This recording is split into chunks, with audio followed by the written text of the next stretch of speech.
Maligayang Pasko po, kapamilya. Ito po si Father J-Boy at tayo na po at magkape at pandasal. Sa katapusan ng isang taon, nakakatulong na magmuni-muni tayo ng tahimik. May mga bagay na maaari nating makita sa katahimikan ng ating puso. Meron pa akong kwento.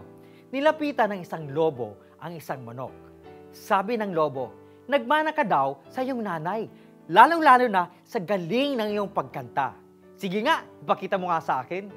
Sa tuwa naman, ipinikit niya ang kanyang mga mata at tumilaok siya ng tumilaok. Ngunit sinunggaban siya ng lobo at mabilis itong tumakas. Nakita ng may-ari ng manok ang lobo. Sabi nito, "Habulin ang lobo na dala-dala ang aking manok." Narinig ito ng manok, kaya sabi niya sa lobo, "Sabihin mo sa may-ari ng ganito, malakas na malakas, na akin siya." Sumunod naman ang lobo. Ibinuka ang kanyang bibig at sumigaw, "Akin siya!"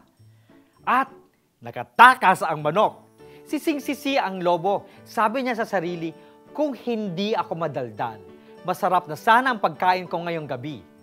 Mga kapamilya, paminsan-minsan, kailangan nating isara ang ating bibig upang makinig sa sinasabi ng ating puso.